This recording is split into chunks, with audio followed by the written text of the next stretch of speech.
Fast forward to now, just still haven't gotten it. Everyone wants to be an immunologist. Everyone wants to pretend they understand the data without reading it. Like, it's bad. Oh yeah. People really should not be amateur. Don't try to be farmer bro at home. It's not easy. Oh yeah, like no, I'm personally just stupid with like medical decisions like that. Like I haven't had like a flu shot in like Oh yeah, however many decades. I admit I'm bad at that too. It's just like whatever it is. I'm like until it puts me in a bed, then I'll worry about it. I just think it's funny. It's like, how much scientific data have you read in your life that you're now prepared to weigh in on COVID scientific data? Like, when did you become a fucking avid reader of consumer scientific information? Do you know how statistics work? Do you know how to read these things? They're not easy. It took me a long time. I read almost every single New England Journal of Medicine for the last 20 years. It's been an odyssey to learn this stuff. It's not simple at all. I have a bookmarked article here from a Snopes fact checker discussing the T cell memories. I don't know. Right? I don't even know what the fuck I'm saying. I'm just making some shit up that someone would probably try to quote against you. Use a bookmark on you or something. Yeah, there's it's not easy to interpret this stuff, and you could easily, untrained person could easily just be completely fuck it up. And infer something completely, incorrect. And there's a reason that when we go to the doctor, we don't say, "Doc, my opinion is you should give me this." It's like, you don't tell your pediatrician, my baby doesn't want to do this or that. Like, you listen to your pediatrician because you care about you love your child, right? And the person who's the pediatrician is. I think we just had this erosion of the value of experts in general, where we don't trust anyone, especially people in authority. And I understand that. There's politicians, especially, have been sort of increasingly seen as liars, but it doesn't mean everything and everyone are lying to you at all times. I think. If you look at doctors, right? And medicine people. You've seen Purdue with opioids and stuff like that. So, I guess there's just a general distrust of everything. And I think that's unfortunate because when a public health emergency happens, there should be some kind of, respect for authority and respect for science and the people that sort of, are paid to sort of understand this stuff, and if you get arrested, you don't decide that you're a lawyer and you're going to defend yourself. You hire a lawyer. Daryl Brooks, oh my god. Holy shit, that guy. Unless you want to go to jail, yeah. Did you see any of that trial? No, did he defend himself? It was amazing, yeah. It was bad. It was so bad. Sorry to just jump in. It was like, you can't help. Like, you can watch maybe 10 minutes of it. Like, he was perpetually removed from the courtroom. I think the jury took 3 hours and 15 minutes to convict him on 76 counts. That's not that fast. They're faster convictions. On 76 counts? Oh.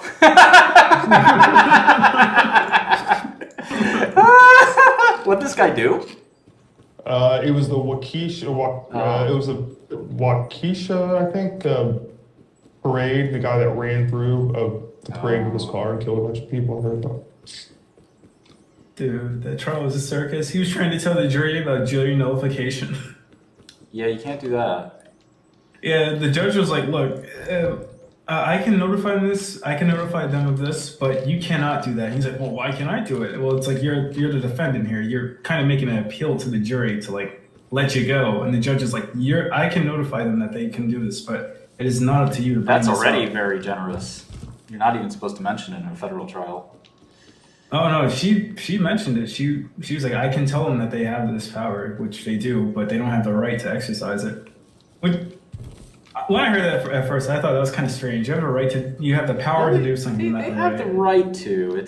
I guess it's just it's pretty convoluted, I guess. But I know what you're saying. You're not supposed to advise them of that. They're supposed to, if they know about it, they remember their verdict is the final rule, right? Like, they can decide for any reason to acquit the defendant, even though they're not supposed to. They can decide that. because the jury's verdict cannot be questioned, no matter how they reached it. And that's what makes it really difficult. It's almost impossible, for example, to overturn a verdict for any reason. But anyway, regardless, the judges, there's nothing more they hate than somebody who represents themselves. So anyway, my point is, you don't try to represent yourself in court. You don't try to do your own surgery. You don't try to, but because, this stuff is in English, you think that you can sort of interpret it. And then if you're using it to arm some political argument, then you're really lost, because your health should not be a political football, right? If it were me, and it is me and my own health, but if it were me, I'd want to just do what's best for me health-wise, not, anything else, right? Like literally anything else. Oh yeah. That's all I care about. What's best for me, my health, my family. Even society kind of takes a backseat to that. But like people who don't get like vaccinations for something like the mumps, I guess, and then their kid spreads it or something amongst other kids. That's important too, but very important. But ultimately, like, I want to know if I'm going to get sick and die, if I have some less chance of doing that, then yeah, I want to take the vaccine. If I don't have some less chance of doing that, then it's a different, But if a doctor's advising me to do it, that kind of should weigh pretty heavily. I mean, it's hard to interpret which is which. And then there's upside downside. If there's no downside, which for these vaccines, there's really no downside. It's very, very, I know there's people that think there's these like terrible side effects that have been being suppressed or something. And there are very few vaccines that are dangerous, and this one isn't one of them. But when you're dealing with millions of people, there's causality problems where you can, you'll have spontaneous disease arise around the time of somebody taking a vaccine. You're tempted to conclude, it must have been because of it. And it's the post hoc ergo propter hoc fallacy, where you're assuming because something happened around the same time as something else that their temporal linkage is a proximal cause. And it's sometimes the case, sometimes not the case. If you can open your umbrella up, but it won't necessarily start raining. But if you open up your umbrella every day for the next 10 years, there's going to be some point in time where it's simultaneous with the rain, and you might say, oh my God, my umbrella can cause rainstorms. And obviously anybody with half a brain will say, no, your umbrella doesn't cause a rainstorm. But it just happened to be the same time. Well, some people have heart attacks at the same time they have the COVID vaccine. And it doesn't mean that one caused the other. And in fact, the statistical inference will tell you that it didn't. So I'd be the first person to shit on the FDA or anywhere else for that matter, pharma. What do I care? But it's not in the cards this time. Oh, what about the other of that? Like where if someone had a heart attack after they had COVID, but they didn't have the vaccination itself?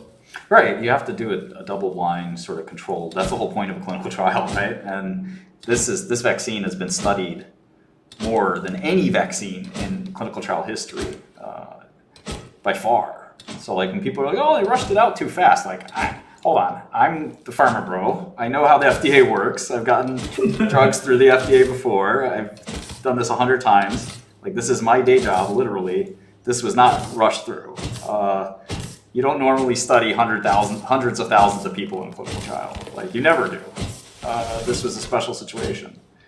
And the drug works pretty well. I mean, it's a very fast mutating virus. I think there's some limits, but I do think it's a good, in terms of should you take it versus not take it. There's upside to taking it for sure. Now at this point, I mean, the pandemic seems to be largely over. So, but I think there's a lot of selfishness that I saw when people were refusing to take the vaccine. It probably did prolong, quite frankly, the pandemic a bit, and probably caused a lot of death, which is unfortunate because, the 25-year-old person who's saying, no, I'm not going to take it, like, hold on a second. In the course of your life, you take about 40 different vaccines, but you think, and you take them when you're a baby, right? When you're the most vulnerable. But, because you're an adult now, allegedly, and you have the agency, which is maybe not a good thing, to decide, you think that, you shouldn't take it because you're so smart. Meanwhile, as a baby, you didn't complain when you took 40 different vaccines, but this one is going to be bad for you, so you're going to not take it. Like, give me a fucking break. Like, I agree. These are, this one now is the worst. I can't take this one, but those other 40 ones, those are pretty good for me. Yeah, like you were constantly exposed to millions, billions, maybe even trillions of antigens. Antigens are like the things that are in the vaccine that spur an immune response. So your immune system is constantly working to create this antigen response. And so you're being exposed to all this shit anyway. The vaccine's not special. It's not like it's a new thing. You billions of bacteria in your face, and fungi and viruses that you're just being exposed to all the time, every time you have a cold.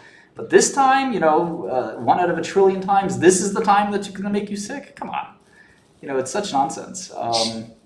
Like, maybe you want to live in a bubble, where everything is sort of protected. And these kids do live in a bubble.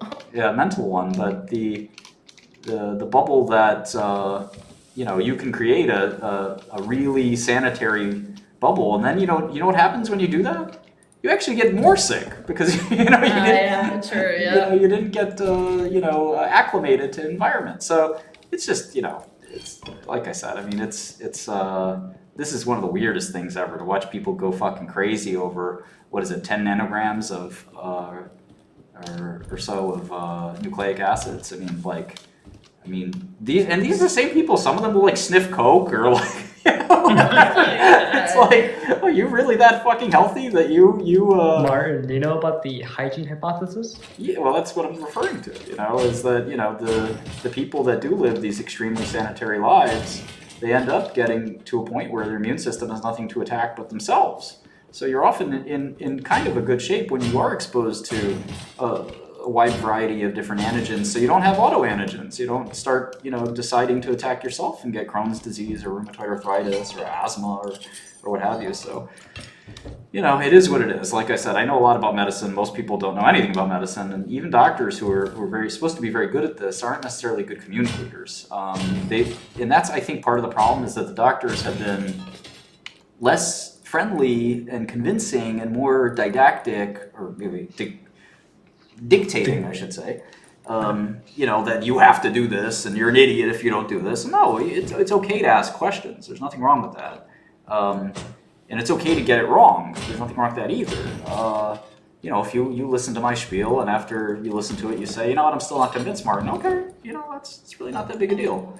But I think the shaming, and all that's not a good strategy. You don't win people over that way. And I think, it's got to be logical. That's all that people need to be, is just logical, and they can kind of figure it out themselves.